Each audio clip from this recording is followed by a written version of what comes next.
Welcome, everybody. I'd like to thank you for joining in. And my name is Jay Dizzle.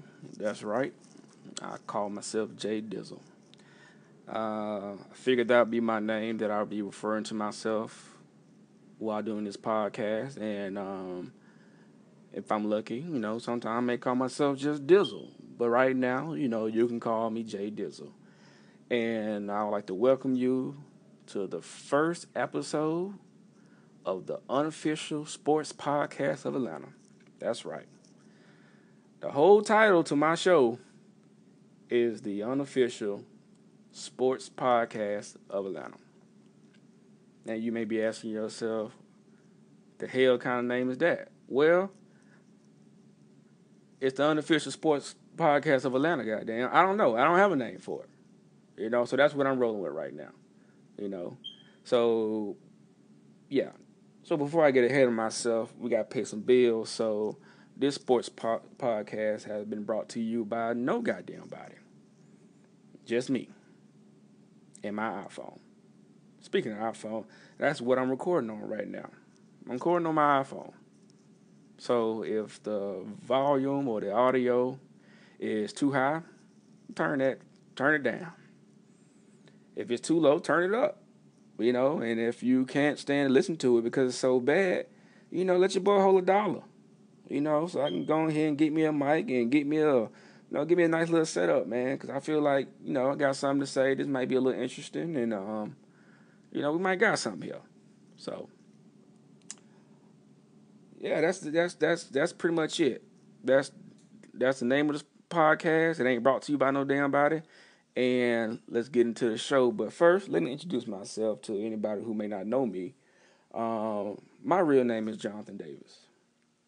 Born and raised in Decatur. Spent the first 21 years of my life off Glenwood Road, in between Covenant Highway and Glenwood. Big up to Barrington Place. It's the street that raised me. And just been doing my thing in Atlanta, man. I love Atlanta to death. I love my sports teams. And, went to Peachcrest Elementary School, played at the Boys and Girls Club, went to Bethune Middle School, did a couple years in a private school. Your boy was smart, shout out to Padale, and all the white folks that know me from Padale and all the black folks that went to Padale with me. We could, that school probably don't like me too much, but, I appreciate what it done for me as a person. And I finished my high school at Tucker High School, and some of you may ask, hey, man, why didn't you go to Towers or Avondale or, those high schools that's right next to your house? Why you go all the way to Tucker? Well, hell, because my mama loved me too much. That was probably the quickest, shortest answer I can give you. Hell, Tower was like, shout out to everybody who went to Tower, but Tower was like, hell, almost like jail. I don't think it was too much difference between Towers and alternative school back then, hopefully they got it together now. I don't know. But, yeah, my mama, she loved me too much. She was like, boy, hell no, you ain't going to Towers High School. I don't care that you can walk to school and the school is, less than a block from the house. You ain't going up there. You going to sit your ass in 285 traffic, for 30 minutes, riding up 285 North from Glenwood to La Vista Road every day to go to school. That's what I did.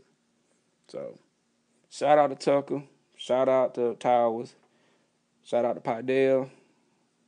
Shout out to Peachcrest. Shout out to everybody in Decatur, man. I don't live in Decatur no more. I ain't planning on moving back. But in my heart, gonna always have love for Decatur. So, with all that out the way, this podcast, in my opinion, is going to be an unfiltered sports podcast. Some of the stuff that may come out my mouth, I may regret. You know what? I'm going too fast. I'm a one-take shot, so we ain't about to do all this editing and stuff. I'm just, let me do some shout-outs before I get started. First and foremost, I ain't going to sit here and be like everybody else and shout out to God, because some of the stuff that I may say in this podcast God would have stopped listening a long time ago. But I will say shout out to my mom and my daddy for raising me. You know, um, I love y'all. I appreciate y'all. But and at the same time, I do apologize if some folks hear this and they know that you guys are ministers and we preach to kids and they may be like, why his son talk like that? Hey, God ain't through with me yet. That's all I gotta say. Big shout out to my wife. Love you, woman. You know, Shout out to my badass kids. You know, what? Big shout out to my kids. They are the reason why you're getting this podcast so fast. Hell, I was sitting here at work and I was like, man, you know what? The kids gonna be gone from the house. I might as well try to record it while I quiet, cause it ain't never quiet around my house. So big shout out to my kids. They gone for the evening, so the house is quiet. I'm able to record, and we're gonna bring y'all something. So all that stuff out the way. Let's get into the meat and potatoes. Let's get into the reason. Well, you know what? Take that back. One take shout. My last shout out to the folks in New Orleans. Specifically the New Orleans Saints fans. Shout out to y'all, man. I talk a lot of crap about y'all. Don't really like y'all. But the only thing, what's good about New Orleans people? People from New Orleans? They the only people you can poot around and they won't say nothing. And you might be like, what you talking about, Jay? Look, man. It smells. There's no difference between shit and the atmosphere in New Orleans. There's no difference in the smell. So New Orleans people, they don't mind if you boo-boo with the door open or if you just poop casually by them. They don't smell it. Hell, if anything, it reminds them of home, especially for the ones who've been here, due to Katrina.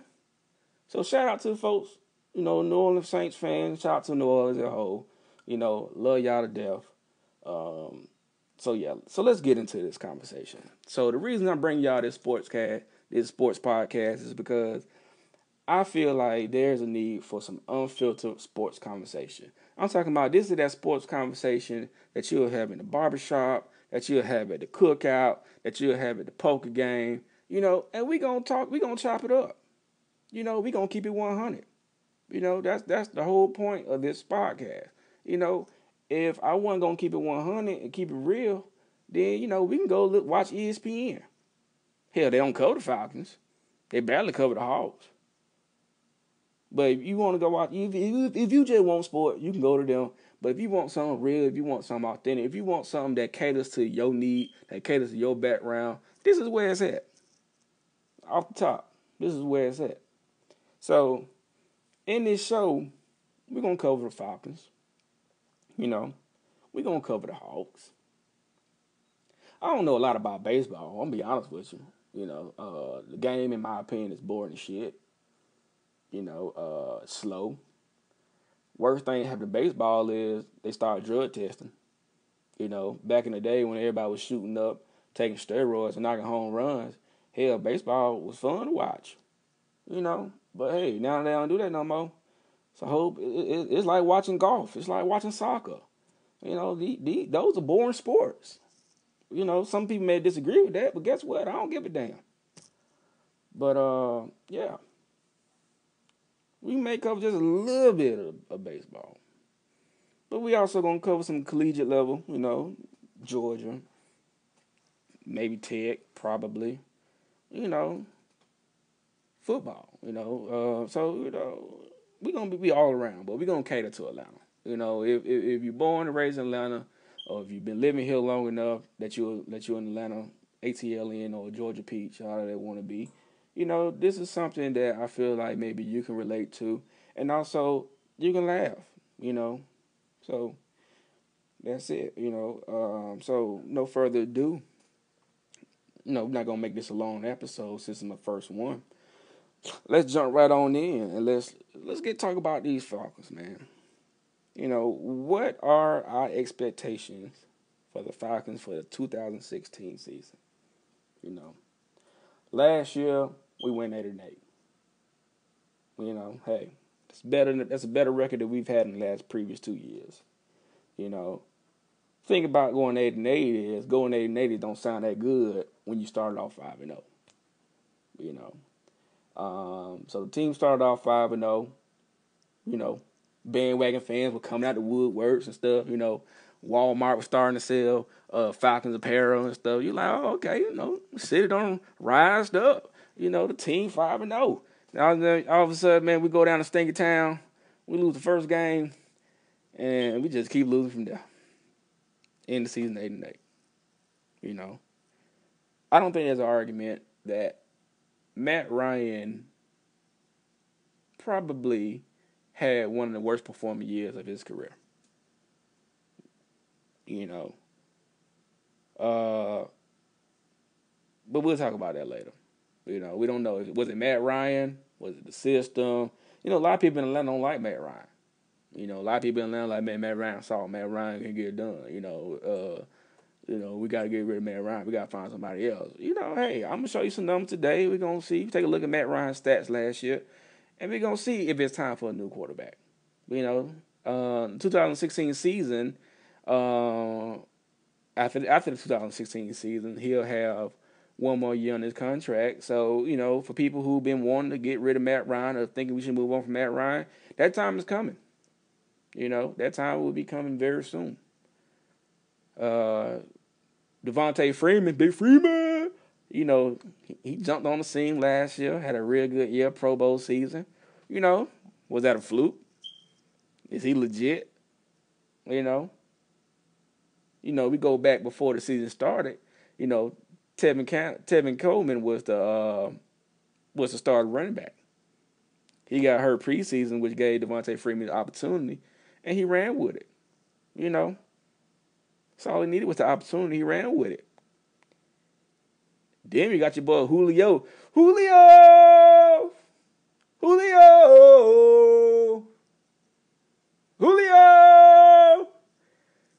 That man's a monster, man. In my opinion, best wide receiver in the league.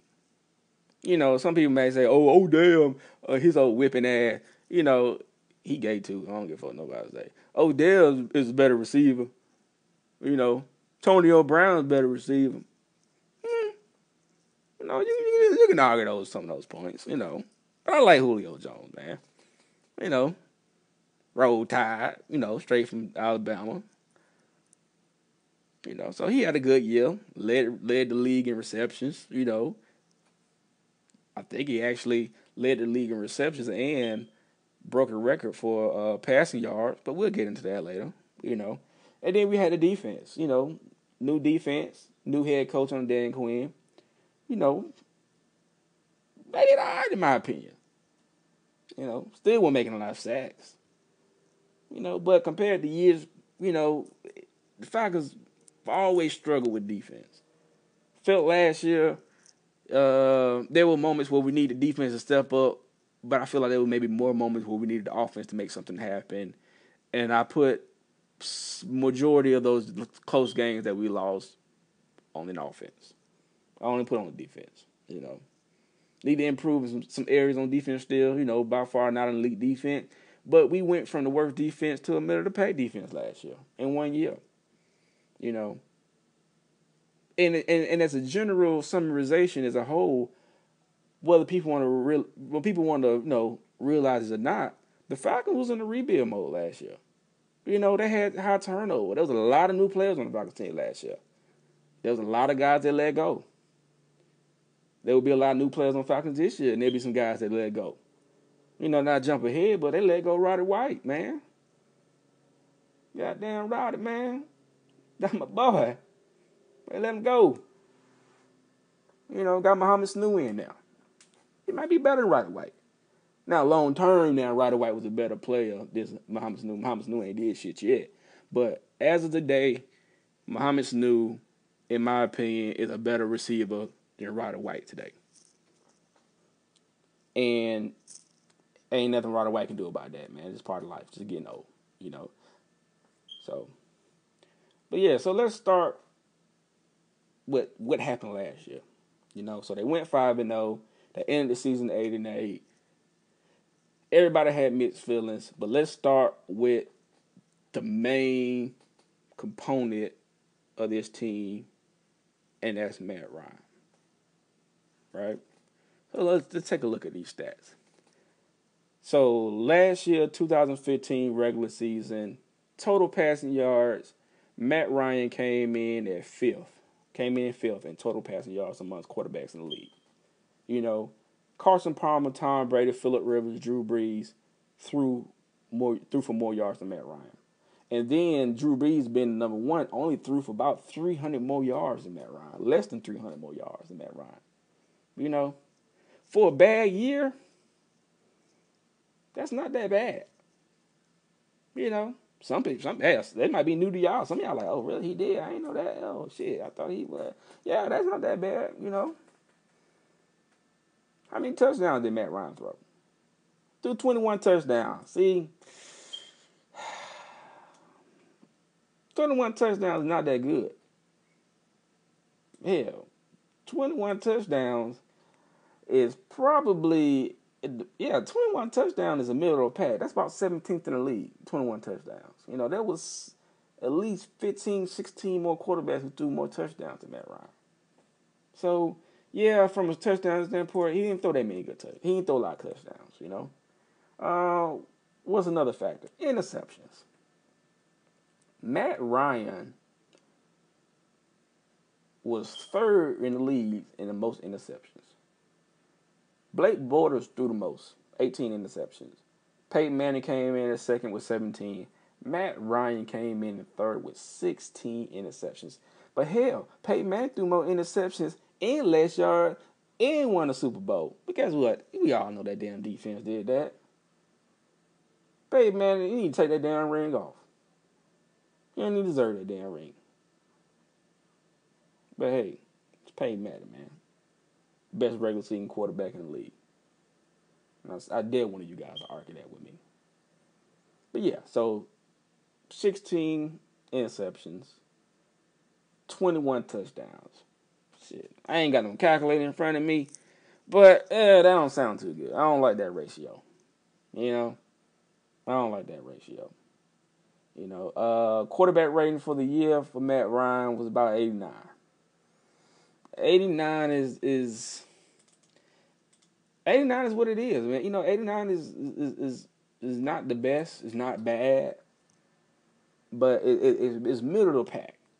So yes, Matt Ryan, from a performance standpoint, definitely had a down year last year, but in some stats and some numbers, he still was among the top quarterbacks in the league last year. In some, right? Interceptions and touchdowns, he didn't do so well. Complete percentage, he did pretty well. Yards, attempts, he did pretty well with those. The problem with Matt Ryan last year is that man just seemed to throw the interceptions at the wrong goddamn time. It's like, it's okay. I understand bad things happen, but you want it to happen at a time you can recover from. Matt Ryan was throwing interceptions in some critical moments, man. I don't have the stat in front of me, but I can just imagine how many interceptions Matt Ryan threw in the damn red zone. And I'm like, God, I'm in my house like, I'm out here about to whoop my son because he's just playing in the living room because Matt Ryan got them throwing interceptions. You feel what I'm saying? Ain't that messed up? My son minding his business, playing in the living room, his toys and like that. And I'm about this close to taking my bet off and beating his ass because he in the room because Matt Ryan throwing interceptions. Then my wife, she coming out, talking to me, Tom, son, you want tacos tonight? I don't give a damn about none of that. I need Matt Ryan to damn stop throwing the ball to the other team. I don't give a damn about no damn tacos. I'm yelling at my whole damn family because Matt Ryan fucking up. Yeah, it's in the past. My family forgave me. But yeah, so who's to blame? Is it Matt Ryan? Is it the system? Kyle Shanahan, who to blame? I put the blame on a little bit of everybody. Yeah, the system's new. The system's different. In my opinion, I felt like the system targeted one wide receiver without having options for Matt Ryan. And then at the same time, I feel like some of those decisions that Matt Ryan made was his own damn decision. I doubt Kyle Shanahan was in his ear saying, "Hey man, throw that shit to that defensive back right there. He wide open." I don't think Kyle Shanahan was telling him that. Matt Ryan was like, "Well, I just gotta get rid of this thing. I can make something happen. He just threw the ball." So, I put a little blame on a little bit of everybody. So we'll see this year. Me personally, I don't believe Matt Ryan's an elite quarterback. There's nothing to me that says that Matt Ryan is an elite quarterback. But Matt Ryan can be a great quarterback in a system that fits him. That's the difference between an elite quarterback or elite player in general to a good or a great player. An elite player don't give a damn about a system. Elite players like, look, just put me on the field and let me go to work. I don't give a damn who blocking me. I don't give a damn who on the field. I don't give a damn what the play is. Just give me the ball. Let me do my thing, and I'm gonna show you the results. That's the mentality of an elite player. You don't need a damn system. Matt Ryan, he need a system. Let's be honest. Tom Brady, he is the damn system. But Matt Ryan, he needs a system. And I feel like last year maybe Kyle Shanahan was maybe asking Matt Ryan to do some things that Matt Ryan hasn't been used to doing in the past. Hopefully that changes this year. Hell, I don't know. So, so for everybody who like, you know what, man, cut Matt Ryan, man, we need to find a better quarterback, man, Matt Ryan suck, man, man, kill yourself, man. Who you gonna bring in? Huh? I wish you would say somebody's name who got a. I wish somebody would say Cam Newton, but I slap shit out you. Cam Newton ain't gonna come to the Falcons. Tom Brady ain't coming to the Falcons. Aaron Rodgers ain't coming to the Falcons. Much as I hate New Orleans, Drew Brees ain't coming to the Falcons. Who else out there? Huh? Who is sitting on somebody's bench that's better than Matt Ryan? Ain't nobody sitting on nobody's bench better than Matt Ryan. What free agent quarterback is out there that's better than Matt Ryan? Yeah, that's what I'm saying. So let's move on from Matt Ryan. Let's talk about my man Devontae Freeman. My wife loves her some Devontae Freeman. I sent him to a Hawks practice, and she was like, "Look, I'm going to get Devontae Freeman autographs, and if he want me to go home with him, I'm going to have to go home with him." And I wasn't even mad. I was like, well, shit, if you go home with him, just don't come back broke. You feel what I'm saying? I don't know why she like him so much. He a cool guy. I like him too. He humble kid, man. Straight out of Florida State. I like Devontae. Miami boy. So Devontae, as I said at the beginning, started the season off. People had their doubts about him. Too small. Don't think he can carry the load. The Falcons in the past has been used to using big running backs. We had, Mike Turner the burner. He was doing his thing before he got old and fat. Walk around looking like he just ate goddamn dozen donut before he got on the football field. Then we had Steve Jackson, old, big, old. Man, I swear to God, dog, I met Steve Jackson. He smelled like goddamn ice hot.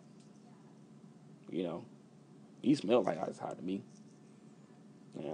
So he was just old as hell. And we brought him in. We paid him that money. And we had all these high expectations. Oh, man, Steve Jackson going to go through the but what run game going to open up. But, man, Steve Jackson couldn't get past the damn line of scrimmage. And you may say, man, because he didn't have a line. Hell, Devontae Freeman had the same line. Devontae Freeman put in 11 touchdowns last year. Putting up number Pro Bowl season. 1,000-yard rushing. Fumbled the ball twice. averaged 70 yards a game. He only lost one of those fumbles too. So I mean, it was Devontae Freeman's a baller. That shit wasn't no fluke. It wasn't no fluke. Devontae Freeman is a baller.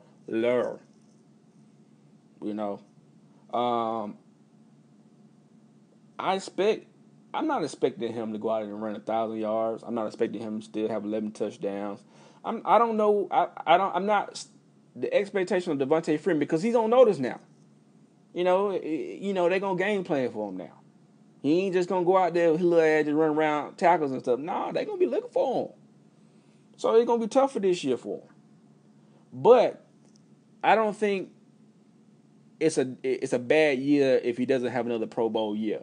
I think he comes in, he give us 600 to 900 yards or something like that, double-digit touchdown, whether it's rushing or catching out the backfield. I think that's a good year. Me personally, this Tevin Coleman kid, he ain't no bum. His hands, Lord hands, oh my God. Like the boy eat popcorn, but Butterfingers, but get Jesus. But look, if you're a true Falcon fan, we were playing the Vikings.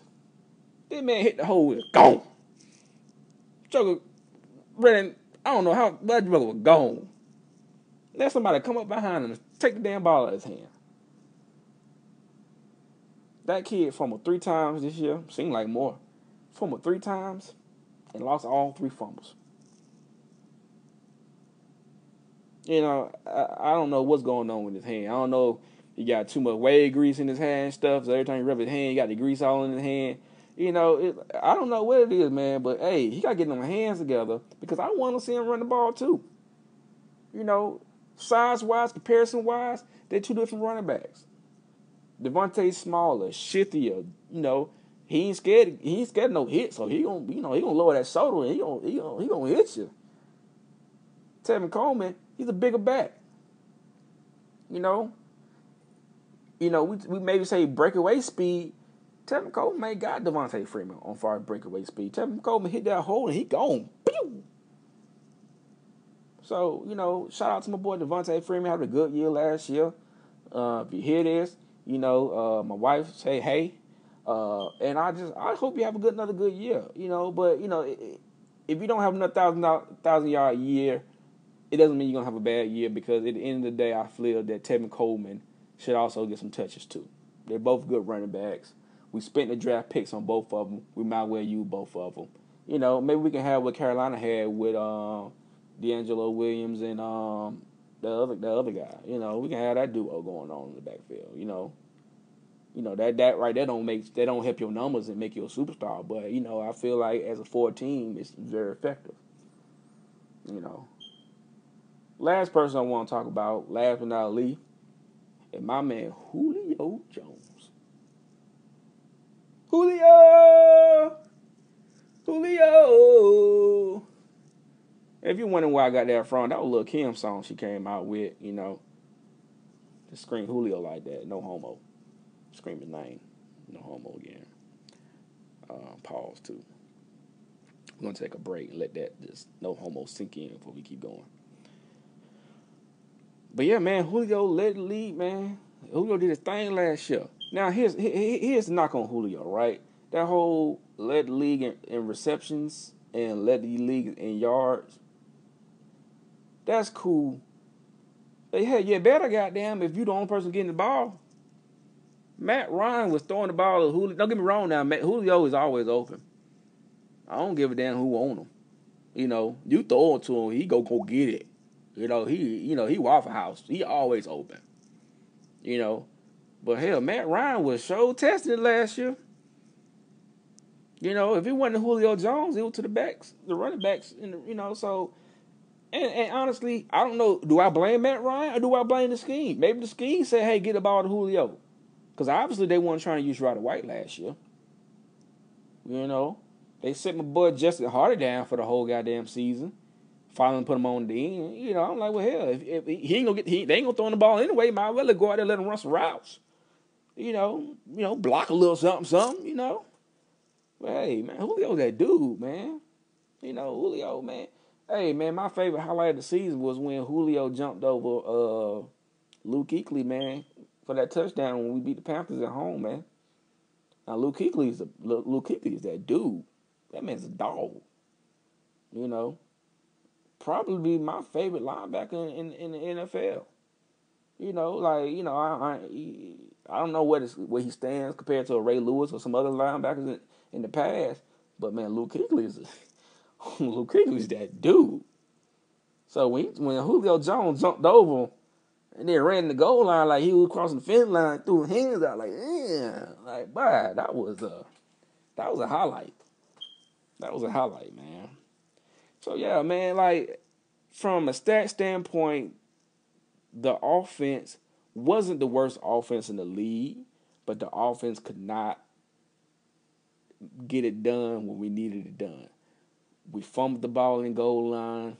We threw interceptions in the red zone. From a converting standpoint, last year we sucked, man. We sucked, man. We didn't convert a lot. I don't have that stat right here in front of me, but that's area of improvement for the offense. But my thing is, Matt Ryan's not a bomb, but he's not an elite quarterback. We need a system that works for him. I feel we got potential Pro Bowlers again in the backfield and at the wide receiver. And let's not sleep on Mohamed Sanu. Let me tell you something about Mohamed Sanu. There's a word that's used a lot. Sometimes people overuse it, in my opinion. It's called potential. And the definition of potential is showing the capacity to do something, right?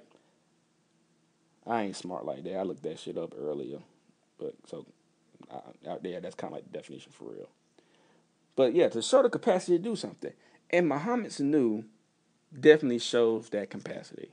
But here's the funny thing about potential: potential don't mean shit because you ain't doing it now.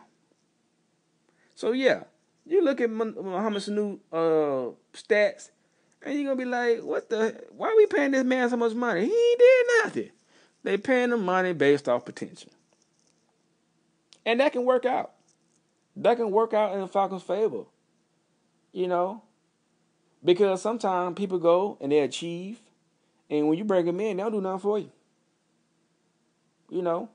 And we all know with the Bengals, AJ Green's is that guy out there. So Mohamed Sanu probably didn't get the opportunities. But the potential that he possesses may be something special this year for the Falcons. I'm going record to say it. You ain't heard it first from me. I know you ain't heard it first from me. But if you've been wondering, I'm letting you know right now. Julio Jones and Mohamed Sanu on the field at the same time might, and a lot of this on potential now, might just be one of the best wide receiver duos of the 2016 season. Kyle Shanahan brought Mohamed Sanu in. He fits what Roddy White couldn't do for the Falcons last year. So there's not going to be an expectation that he's going to be doing a lot of blocking. The ball is going to go his way. So with him and Julio, they both fast. They're both physical. They're taller. I feel like, hey, that's going to be a combo. And then you got Devontae Freeman in the backfield. We got Alex Mack at center. Matt Ryan, oh my God, how many fumbles Matt Ryan had last year? Matt Ryan had 4 fumbles last year. 2 of them were lost. And, a couple of those fumbles, I don't even know if that was Matt Ryan's fault. I don't know if the center was sneezing while he was hiking the ball or what, but damn, the ball just go fly. Look, man, that center was looking like my goddamn rec football team. Hiking the ball all over the head and stuff. Like, God, Lee, boy, how long you been hiking the ball? Damn. Nigga, you get paid to hike, boy, you should be good at hiking. Hell, if I got paid to do something and I sucked at hiking, I get fired. So, yeah, we got Alex Mack in. He's a baller. O-line don't get a lot of love, but that man's a baller. He a dog, He getting them trenches, boy. He a dog. So from that standpoint, expectation, in my opinion, is not that high for the Falcons. I'm not saying it's going to be playoffs or bust. I'm not saying it's going to be Super Bowl or bust. Maybe we don't make the playoffs. Maybe we do make the playoffs. But the foundation of this rebuild, which hasn't been officially claimed as a rebuild, but it's definitely a rebuild, the foundation is there. You got a Pro Bowl center. You got a future Pro Bowl left tackle. Your guards ain't no bums. They straight now. They better. Pending injury. And then you got a serviceable quarterback when in the right system. And you got a Pro Bowl running back, a Pro Bowl fullback, a Pro Bowl wide receiver. The setup is made for the offense to do all right this year. What about that defense, though? Ooh. What about that defense? Look here, man. Defense was all right last year. Like I said earlier, a few of those games that we lost, it wasn't because of the defense. The offense just struggled putting points on the board. You can't keep turning the goddamn ball over and expect the defense to win the games for you. So, in my opinion, 2 years ago, we had one of the worst defenses in the league. Bottom of the list. We get ran on, get throwed on, didn't give a damn. Folks skipping on us. It was just bad. They would hand the ball off to their kids and shit to run against us. Like, here you go, little Timmy. Go ahead and get your couple yards in, so we can put you on stats. Just like anybody run the ball on us, Last year, we did good against the run. We was actually one of the top-rated run-stop defenses until Adrian Peterson, to play AP, And he just turned it up on the fourth quarter on us, We stuck in the passing game. Linebackers, oh, my God. Linebackers were so slow. Swear to God, but linebackers were so slow, but I don't know what's going on with linebackers, man. They were slow. Couldn't cover. And then the rush was bad. We had 19 sacks last year as a team. First we spent the first round draft pick on Vic Beasley. Vic Beasley had 4 sacks last year, which actually led the team in sacks. Not to mention he had an interception too. So sack game was terrible last year. Therefore, the quarterback had more time. You give a quarterback more time against slow-ass linebackers, hell, you get thrown on. You wonder why we was the number one, why we was so high on run defense to stop the run game? Did they start running? Why run if you could just throw the goddamn ball? It's easy on everybody. So, draft come through. We draft Keanu Neal, safety out of Florida. Watch a few highlight tapes on him. I ain't gonna sit here and be like, look, man, his stat, this what he did in Florida. I don't know what the hell he did in Florida, to be honest with you. He must did enough to get a first-round draft pick. But people say we reached with him. People say that we should have went with Shaq Lawson, a.k.a. he hurt now. He probably ain't going to even play this year or miss half the season. Hey, hindsight 2020.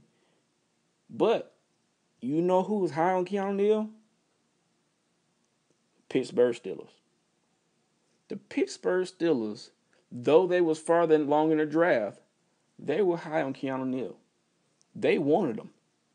They saw a replacement to put a strong safety in Keanu Neal. And you know who played strong safety for the Steelers? Palomalu, baby. Pretty boy, long hair, Palomalu. No homo again. And we're going to pause and let that no homo sit there for a second.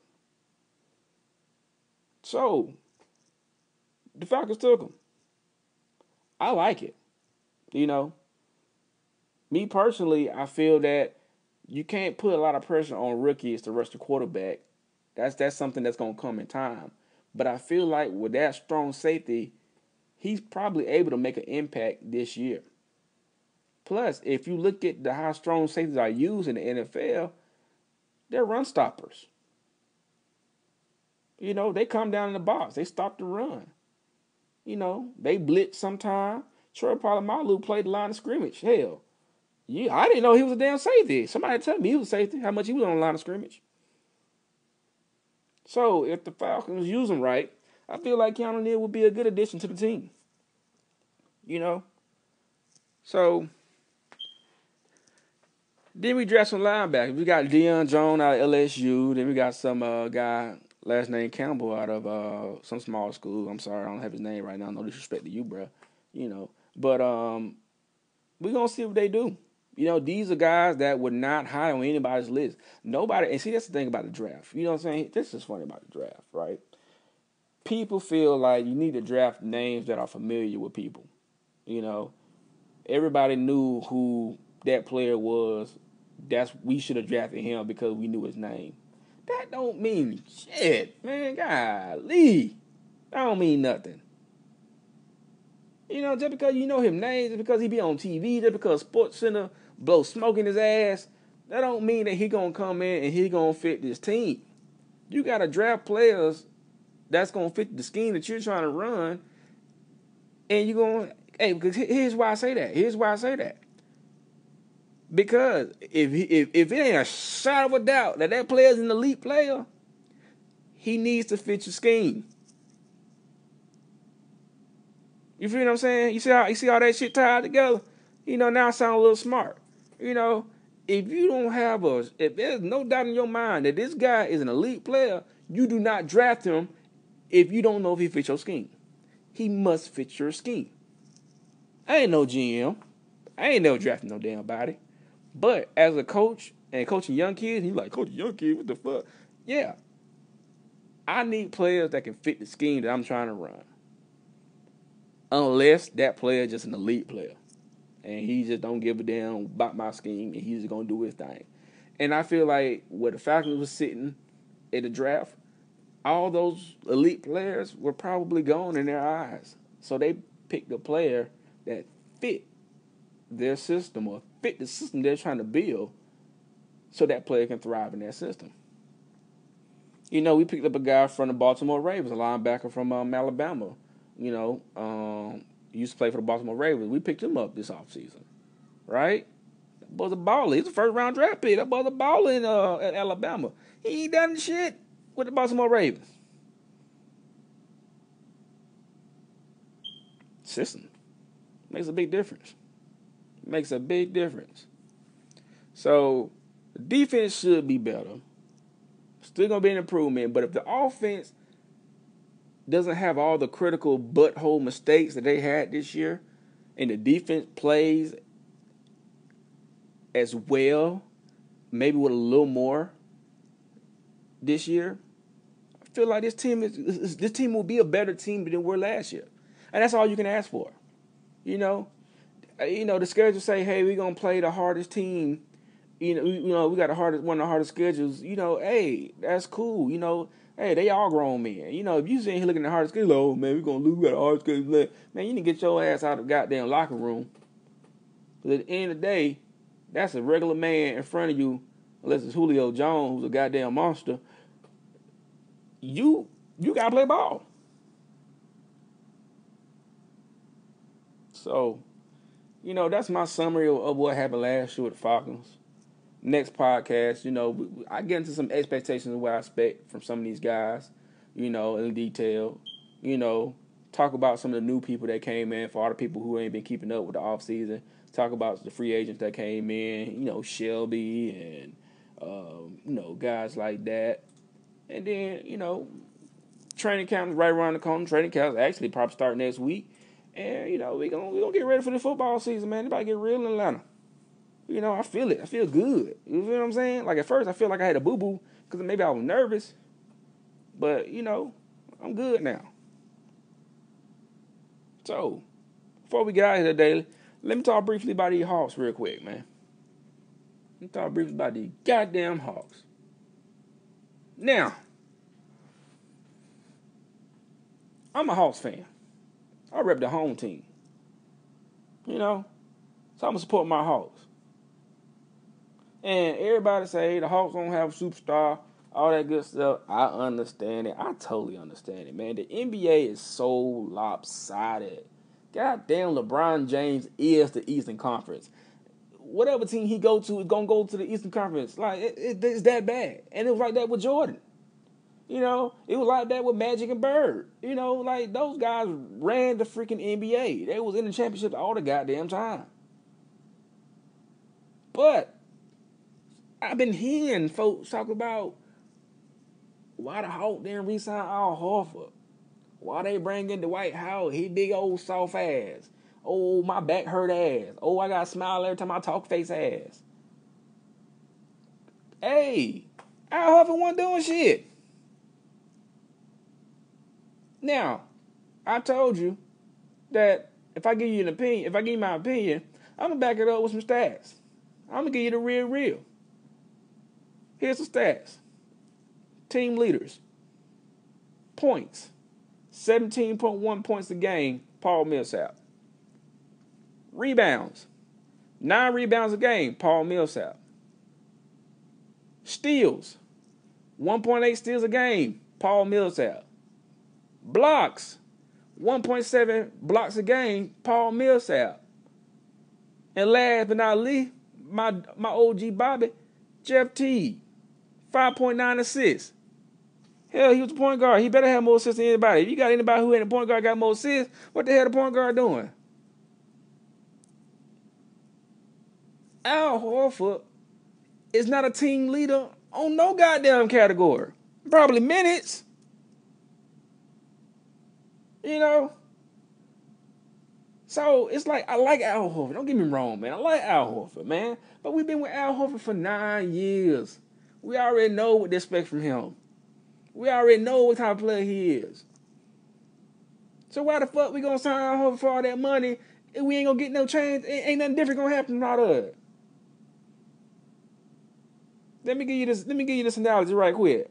No, ride along with me. Don't jump out. You know, this shit might not make sense, and it might sound a little gay, but just ride with me on this analogy right here. But this makes sense to me. It's your senior year in high school. You about to get ready to go to prom. And Al Horford is this cute girl, you know, let's call her this cute girl. And this cute girl here is Al Horford in the NBA. She fine now. But she ain't no dime piece. You feel what I'm saying? She ain't the baddest girl in the school. You know, you got some LeBron James and Kevin Durant type player. You know, they got some looking like, you know, so don't get me wrong. Folk like her. You know, folk won't mind having on the squad. But niggas ain't dropping everything they got to pick on to get her up. You feel what I'm saying? But you've been kicking it with her for the last, you know, couple years. You know, you went to prom with her last year, junior prom. Y'all had a good time. You know, probably one of your best nights. You know, y'all had fun. But the ultimate goal for prom, and I'm pretty sure all the fellas and the freaks, is to get the booty. If you ain't getting no pussy on prom night, your prom was a fail. And this girl you went to prom with last year did not give you them draws. So you got a decision to make. Do you take her again? Or do you go look for somebody else? And let me tell you who somebody else out there. You got this other girl out there. You know, she's thicker than your girlfriend. You know, Dwight Howard, he's bigger. More presence in the paint. You know, she may got a little attitude problem. You know, you might have to check her ass. Y'all might even argue on the damn date. But you know she fucking. Dwight Howard took an Orlando Magic team to the Eastern Conference Finals and to the NBA championship. They got swept now, but he took them there. So you know, if anything, you got a good chance of seeing her naked. At least. You know, you might get your finger wet and start fingering or something. At least. You know. But people say she changed. People say she got attitude problem. They don't want to deal with her. She done went to boyfriend to boyfriend, and now he don't have to dump her because she was crazy and drama and stuff. So now you like, look, either I go with girl A, aka Al Horford, and have a good time, and ain't nothing gonna really happen, but it's gonna be cool. Or you take a chance and you go with this big booty girl, and you might get some booty at the end of the night. Fellas, what choice would you make? Fuck it, roll the dice. You ain't the end of the world. And that's why I feel with Al Horford, man. I like Al Horford, don't get me wrong. But I just read you the stats, man. Paul Millsap led all categories except for assist. Al Horford ain't lead none of that shit. Al Horford won the damn team. Paul Millsap the team. And now you're going to bring another freak to the team. Now you got two freaks. See, I told you it was going to get weird. That last comment didn't make no damn sense. But you feel what I'm saying, though, right? Like, that's how I feel about Dwight Howard, man. It's like, look, man, I understand Dwight Howard went to the Lakers and played with Kobe, man. We already know Kobe's a goddamn player killer and coach killer. I don't give a damn what y'all say. Y'all might be some Kobe fan, but goddamn Kobe will get your ass fired. Kobe is like a goddamn hall monitor for the Lakers. If he don't like your ass, he ran you citations and shit. He got the vest on and every goddamn thing. He just snitching on your ass and he gonna get your ass in detention. Then he went down to Houston, played with James Harden. And we all know James Harden don't pass the goddamn ball. James Harden shoots so goddamn much. That's why he wear the little black thing on his damn shoulders. Y'all already know what the black thing is. He shoots so goddamn much. Stop shooting so damn much. Pass the damn ball. Play some defense. God damn. That's what I'm saying. Like, he don't use none of his energy for defense.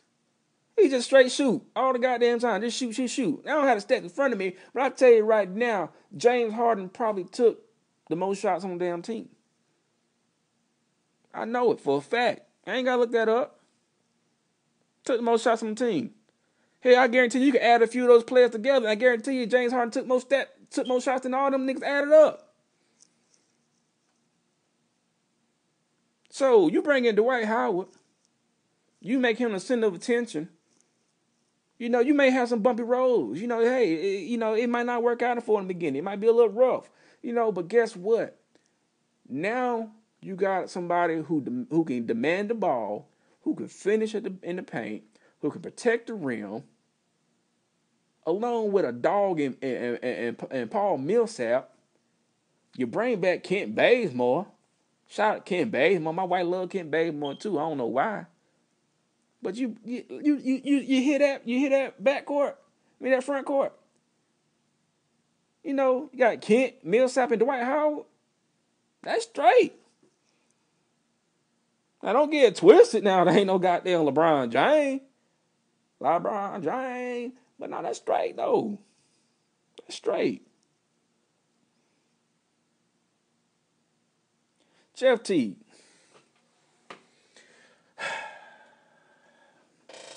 Let me say something straight about Jeff Teague real quick, man. Jeff Teague was a baller. Hate to see Jeff Teague go. I really did. Jeff Teague was a baller. I really enjoyed the duo of Jeff Teague and Dennis Schroeder. Shooter, shit. I don't know. I really enjoyed the duo of both those guys. But here's the thing. Yeah, you may say Jeff Teague was hurt last year. Yeah, he may be. He probably really was. But here's the thing about Jeff Teague. Jeff Teague, when he plays at 100%, top 5 point guards in the damn league. And y'all like, oh shit, I'm about to turn the damn podcast off. No, nigga. When Jeff Teague plays at 100%, no homer, he could be in the conversation of being a top 5 point guard right now. We ain't talking about in history and shit. We talking about like last year. He could have been a top 5 point guard, right? Some but a few guys that's probably better than him easily. You know, Jeff Westbrooks. You know, some may argue you Chris Paul, Mike Conley. Damn show ain't better than damn Jeff Teague. I don't give a damn how much money he making. But Jeff Teague, when he plays at 100%, could easily be a top 5 point guard. A couple years back when Derrick Rose won MVP, he was showing Derrick Rose ass up. God damn, taking Derrick Rose left and right. That probably what started Derrick Rose. Jeff Teague is probably the reason why Derrick Rose ankles and shit just never got back right, because Jeff Teague was taking his ass to the basket, crossing left and right. But Jeff Teague don't play like that all the time. He don't. He don't play like that all the time. Sometimes, you know, the Jeff Teague, you might take it and dunk it. You know, Jeff Teague good, but he doesn't play that all the time. And sometimes he let the guy behind him show him up. And one thing about Coach Bud don't give a damn about that whole seniority thing. He ain't like a lot of the other coaches. We're like, I'm going to stick with my starter point guard. I'm a guy. Coach Bud is going to put the guy on the court who got the hot hand, who's playing good right now.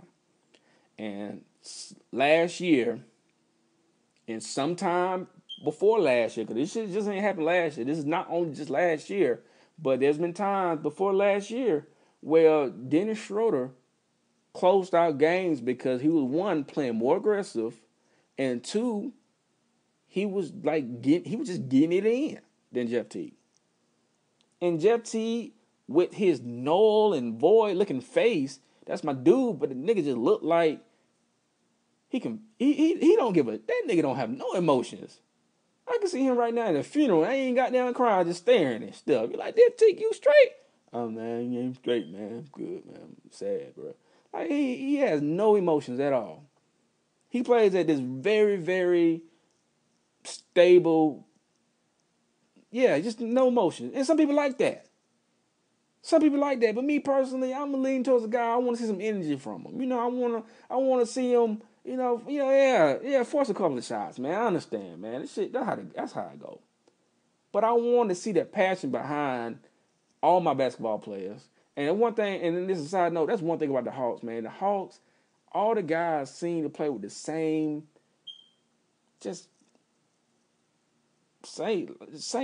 personality, man. I'm sorry, I'm not here burping this stuff. The same personality. You know, they all just like win or lose. They just kind of like, oh, okay, good game, we win. We out there play hard. You know, we pass the ball around, get some open shots. You lose the game, they're like, yeah, we can pass the ball, we're gonna make them open shot. It's the same goddamn tone, man. So that's why I feel that they let Jeff Teague go, because one, they knew what they had in Jeff Teague. They knew that some days he was good, some days not. Don't get me wrong now. If Jeff Teague played at 100%, and some of you say, hey, man, you can't always play at 100%. I beg to differ, man. Westbrook, to me, seemed like he played at 100% all the time.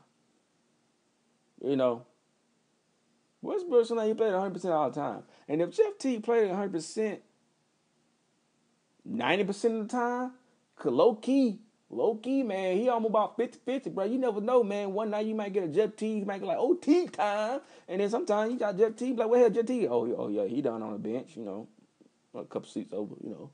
He ain't even sitting, and sometimes he don't even be sitting there to the coach. His ass be all the way to the end. You down there with the niggas who will never get in the game. Them niggas down there playing Uno and shit, and they're like, hey, Jeff Teague, what you doing down here? You know, ain't the game going on? Like, don't you got to sit close to the coach? You just like, oh, no, I'm good, man. I'm straight. Sit right here. You know, so it's like, look, man. So I like Jeff Teague, man, but, you know, I understand the move. You bring in a younger guy. You pay them less money. You know, the same how they go at everybody else's job, man. You know, they start bringing these young folks in, paying them less money to do the same job you want, and you want to get paid more to do it, but they doing it for cheaper. You know, that's how the game go, man. But yeah, now we at the White House here. You know, we picked up Miles Jack, and I got a strange feeling that people are going to pay more attention to the Hawks this year than in previous times. You know, I've got a feeling that Hawks tickets are going to be a little more expensive in previous time. Not necessarily because the team is going to be a better team. The team may struggle. But Dwight Howard is a superstar. Dwight Howard demands attention everywhere he goes. It may not be good. It may be good. But you're going to see the Hawks on SportsCenter a little more this year because of Dwight Howard. And I feel like if they get that right, that's a pretty, hey, check this out. You got Dennis Schroeder at the point guard position, right? Who's your shooting guard? Kyle Korver? Fuck no. Kyle Korver needs to be on the bench.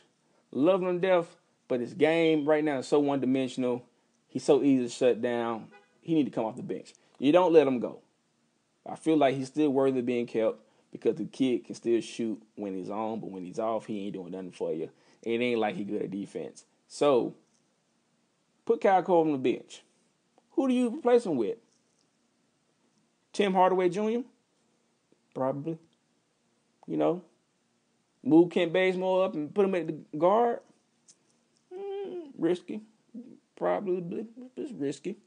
So right there in that shooting guard position, I feel like there's some area to improve that shooting guard position. But just imagine this starting five. So you got Dennis Schroeder. You got Kent Bazemore, the two. Right? Say you got this new kid, Prince, out of Baylor at 3. Now you might say, oh, that rookie? Oh, shit, is he good? Blah, blah, blah. He's straight. I watched him in the NCAA tournament. I seen him in Summer League. He's straight. But if you don't want him there, you can put Tabo there. Defense on deck then. Or you can, maybe put a Mike Scott there. Spread the floor a little bit. I like Mike Scott. You feel what I'm saying? I feel like Mike Scott is a player that needs to get developed, man. There's a lot of potential in Mike Scott. See that word potential? The capacity to show, but he ain't doing the shit right now. There's a lot of potential with Mike Scott. I like him. And then you got Paul Millsap and Dwight Howard. That is in my opinion, that is a physical 5. That is a defense-oriented 5. That is a shut-down 5. You already got Dwight Howard, who's a defensive presence himself. Paul Millsap, just read the stats to you. The man led the team in blocks, assists, and rebounds. Then you got Kent Bazemore and Tabo, or Kent Bazemore and that Prince kid. They can guard. They guard. Boy, well, didn't throw the boy. That team gonna be straight. But here's the rub on that. They ain't got LeBron James. And to make it matters even worse, Kevin Durant took his long, roly-poly ass to Golden State Warriors. Hell wrong with the league. How they let that? That's funny how the league let that happen. A couple years ago, when Chris Paul wanted to go to L.A. with Kobe and Dwight, the league shut that down. They're like, oh, hell nah. That's cheating. Ain't no cheat codes around here. You can't be glitching. The NBA like that. But really, you going to let Kevin Durant go over to the Golden State Warriors where Klay Thompson and Steph Curry is over there. Draymond Green. Hit nut check himself. Just love grabbing somebody's nuts. Just, kick it. You just want to touch some nuts. I'll tell you what. Speaking of touching nuts, y'all remember that video Dwight Howard sat down and grabbed that dude dick beside him? Dwight Howard better not bring that shit to Atlanta. We already got a bad rep about being gay. He better keep that whatever the hell he was at. I don't remember exactly what team he was playing for at the time, but he just reached down and grabbed that man's dick right on the bench. Just straight out here. Jail grabbing, Dwight Howard, what the hell? What's wrong with you, nigga? You doing time, nigga? Like, there's girls all up in the stadium will grab my dick, man. What's wrong with you? Anyway, man, this podcast is probably going long